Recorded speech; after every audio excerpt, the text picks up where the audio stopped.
सुप्रभात मंडळी, तुमच्या सगळ्यांचं आजच्या या नवीन व्लॉगमध्ये मी मनापासून स्वागत करते। आणि सगळ्यात आधी गुढीपाडव्याच्या तसंच मराठी नूतन वर्षाच्या सर्वांना खूप खूप शुभेच्छा। हे वर्ष भरभराटीचं, समृद्धीचं, आनंदाचं आणि सौख्याचं जावो हीच ईश्वरचरणी प्रार्थना।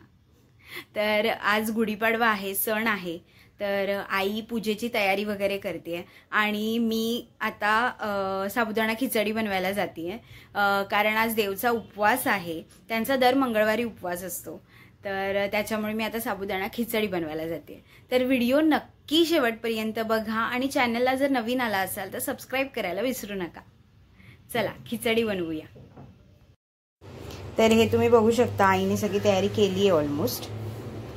तिने मीठ, दाण्याचं कूट, भिजवलेले साबुदाणे सगळं एकत्र करून ठेवलेले आहे आणि आता मला फक्त फोडणीला टाकायचं।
तर आता मी इकडे हे खोबरं टाकते आणि छान एक वाफ काढून घेणार आहे, मग आपली खिचडी तयार।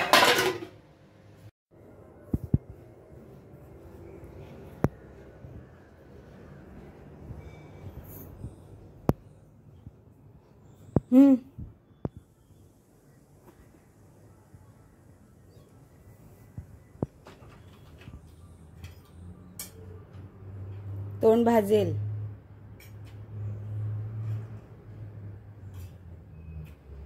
कशी झाली? व्हिडिओसाठी खोटं बोलू नका।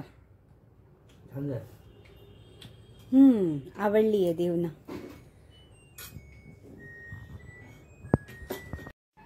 देवाची पूजा झाली आहे घरच्या आणि आता आई गुढीची पूजा करते। पहिले तांदूळ मांडलेत, हळद कुंकू वाहिलं, आता ही छोटीशी गुढी ठेवतोय आम्ही देवाजवळ।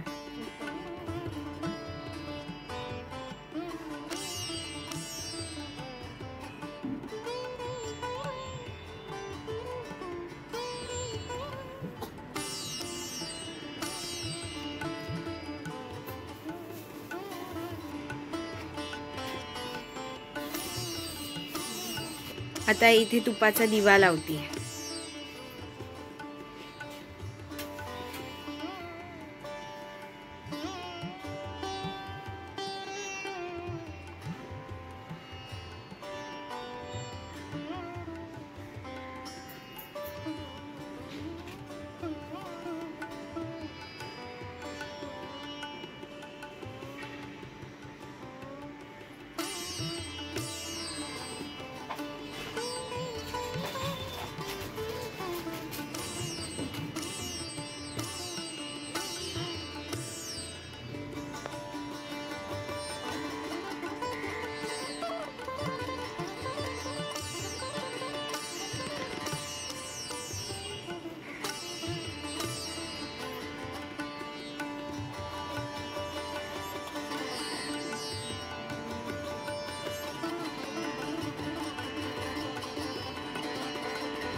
तर आमची अशी छोट्या गुढीची पूजा झाली आहे।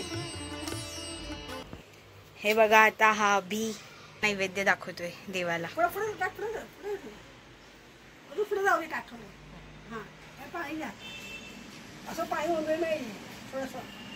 आई त्याला शिकवते।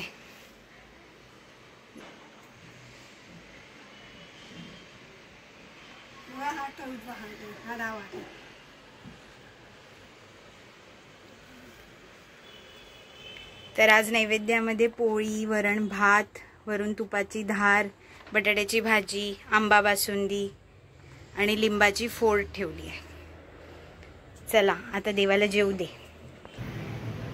पोटभर जेवून झालेलं आहे. भरपूर बासुंदी खाल्लेली आहे, आंबा बासुंदी. आणि आता मस्त एक ताणून द्यायची आहे. सुट्टीच्या दिवशी ताणून देण्याची मजाच काही और असते नाही का. तर आजचा दिवस हा माझा गुढीपाडव्याचा तर खूप मस्त गेला आणि बासुंदीने तो अजून छान केला. तुम्हाला व्हिडिओ कसा वाटला हे नक्की कमेंट्स करून कळवा. लाईक, शेअर आणि सबस्क्राईब करायला विसरू नका. आणि पुन्हा एकदा तुम्हाला सगळ्यांना गुढीपाडवा आणि नवीन वर्षाच्या खूप खूप शुभेच्छा. भेटूया पुढच्या व्हिडिओमध्ये. तोपर्यंत बाय बाय.